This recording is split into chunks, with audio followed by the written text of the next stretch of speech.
Most dangers do not arrive announcing themselves. They slip in like breath through an open window, familiar and small, until one day you realize they have settled into the house of your life and are quietly wearing it down. They are not dramatic. No sudden illness, no headline-making crisis. They are ordinary habits, repeated so often they feel inevitable. And yet they shape the months and years ahead of you. Your health, your peace, your capacity to meet each morning with a clear heart. If we listen through the ordinary noise, the Buddha's teaching offers a clear-eyed map. Everything that arises does so because of causes and conditions. Our good fortune and our suffering both grow from what we tend. So today, gently and without blame, we'll walk through 5 of those familiar patterns, the little erosions that most of us carry into later life, and see how we might loosen their hold, not by strict rules or harsh judgment, but by presence, wise attention, and small, steady practices that bring us back to ourselves. Number 1. The way we treat sleep. In many lives it becomes a thing to be sacrificed, a badge of busyness kept as proof that we are still useful, still needed, still awake to the world. Yet sleep is not an indulgence. It is the body's sacred pause. It is when muscles mend, memories settle into place, and hormones rebalance. It is when the mind clears like a pond settling after a stone is cast. To live on too few hours is to live half attentive, thinking you have more time, when in fact you are simply dimming the days you already have. Small, respectful changes can restore this natural rhythm. A gentle wind down, dim the lights, put screens away, wash your face as if you were preparing for a small ceremony of rest. Let a regular hour call you home each night. Treat bedtime as a temple door you walk through with gratitude. In the weeks you honor this, you will likely notice your balance steadier, your patience fuller, your taste for life returning. Alongside sleep is a companion habit that often goes unnoticed. Number 2. The constant, low-grade hum of stress. It is not the panic that knocks you to the ground. It is the background tension that tightens your shoulders, makes the breath shallow, and colors everything with a low-level unease. It may come from unresolved loss, from the small indignities of aging, from the quiet fear of becoming less needed. If you have grown so used to this hum that it feels normal, begin simply by making the hum audible. Sit. Breathe. Name it. I notice tension. Naming is not dramatizing. It is the first act of separating yourself from the grip of it. In Buddhist practice we learn to become an observer of the mind's weather. When worry arrives, we do not fuel it by following its story. We note it, feel where it sits in the body, and let it soften with compassion. 10 minutes of still sitting each morning, just breathing, acknowledging, releasing, can reset the nervous system. Saying no when your plate is full is not selfish, it is practical kindness. Rest is not a debt to be earned later. It's part of the wisdom of balance. Number 3. The slow erosion of how we feed ourselves. Convenience and loneliness can conspire to make the fridge a repository of packaged, processed food that arrives ready to be swallowed, but leaves you feeling dimmer inside. Food is more than calories. It is information to the body, to the mind, to the heart. The Buddha taught that what goes into the body becomes part of the field of consciousness. Meals eaten with awareness, simple, real, warm food, return you to the body as something alive and precious. You do not need to become a chef overnight. Start by choosing one real meal a day. A bowl of soup with vegetables, a plate of fruit, whole grains, something warm. Sit down to it. Feel the texture. Remember the hands that grew or prepared it.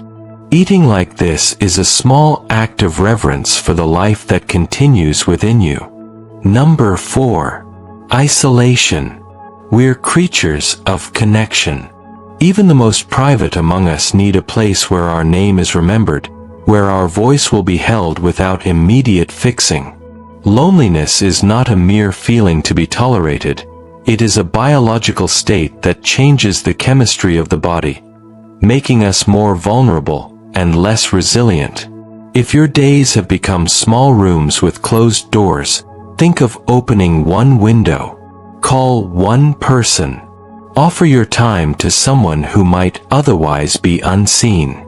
Attend a small group of interest, a library talk, a short course, a tea circle, not to perform but to be seen. The Buddhist Sangha, the community that supports practice, is not an optional ornament. It is one of the 3 jewels. We need each other to practice the heart's gentleness. Number 5. Perhaps the heaviest habit of all. The long, slow accumulation of what we never voiced. The feelings kept in pockets, the grief folded into polite smiles, and the anger swallowed to preserve the calm of others. Many of us learned early that to be strong is to be quiet, to manage, to keep a steady face. But the body keeps score. Suppressed sorrow can lodge in the chest, the gut, the joints. We confuse holding in with holding together, and the price is high. The practice here is radical not because it requires grand gestures but because it requires honesty and tenderness. Practice small acts of expression. Write a letter you may never send. Tell a trusted friend, "I'm not okay today." Let a cry come in the car where it feels private. Go to a group where others bring their stories and you learn that your voice has a place.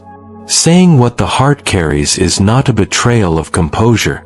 It is the courage to stop transporting pain across the years. We do not unmake these habits in one decisive moment. Liberation in the Buddhist way is born of attention, repeated, patient. It is the small correction each day. Turning down the light an hour earlier, breathing 5 deep breaths when the heart tightens, choosing a real apple over an easy packet of biscuits, answering one call, releasing one old story. These are not heroic acts. They are tiny reorientations that, collected, transform a life. Let me offer very practical invitations you can try now, not as a list of chores but as openings back into life. Begin tonight with a ritual for sleep. Put away the phone 30 minutes before bed. Wash your face as if washing away the day's obligations. Stand by the window and breathe 3 long breaths, saying to yourself, "This night I return to rest." Let that settle. When stress tugs at you, come back to the body. Place one hand on your belly, one on your heart. Breathe slowly for 6 counts in, 6 counts out. Name one thing you are carrying, and then deliberately set it down for a moment. The breath is your anchor. Use it. At meals, try this. For the first bite, pause. Look at the food. Remember where it came from. Chew slowly. Let eating become an act of attention, not an escape. For connection, cultivate one small bridge, a neighbor you greet, a friend you call, a class you try. The first step is often the hardest. The warmth at the other end will surprise you. And about what you hold inside, start with a page in a notebook. Write as if no one will read it. Let the grief, the apology, the unspoken truth find ink. If it feels right, read it aloud into the quiet. Let the words do some of the carrying for you. There will be resistance. Old habits guard themselves like loyal sentries. You may find yourself thinking you are asking for too much or too little. Expect small backslides. When they come, greet them without scolding. Each moment can become a new beginning. The Buddha did not promise smoothness. He taught presence. the ability to meet what actually is, with eyes that care. There is a generous wisdom in making one gentle commitment. Choose one of the small practices above and do it each day for a week. See what opens. If you choose the sleep ritual and keep it for 7 nights, notice how the edges of irritation soften. If you choose to make one real meal a day, watch how the senses wake. If you choose to reach out to one person, notice how the world expands by the size of a single conversation. At the center of these invitations is a simple belief. You are not a problem to be fixed. You are a life to be tended. The work is not about adding duties to an already full calendar. It is about removing the small corrosions and returning to things that nourish. In Buddhist terms, we reduce dukkha not by chasing pleasure but by loosening the grasping and by cultivating conditions that support ease. We turn, slowly, from automatic living to deliberate presence. Before we close, let us take a short moment together, not as a remedy, but as a reminder of how small a shift can be. Sit in a way that feels steady. Place your feet on the ground if you can, or let your hands rest comfortably. Close the eyes if that is safe and pleasant. Take a long, gentle breath in through the nose, filling the lower belly like a soft balloon. Hold for a second, and release slowly through the mouth. Again, inhale, receive, exhale, let go. Bring your attention to one place where you feel tension. The shoulders, the jaw, the chest. Breathe into that space like you would into a garden. On the in-breath, say silently, I see you. On the out-breath, say, you are safe. Let 3 breaths hold that offering.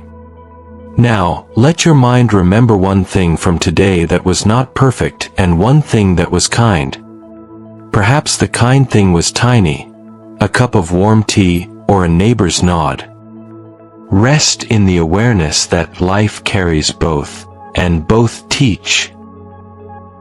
When you are ready, open your eyes slowly. Keep the softness you found with you as a small current through the rest of the day. You do not need to be transformed all at once. One choice at a time, offered with curiosity rather than punishment, real change arrives.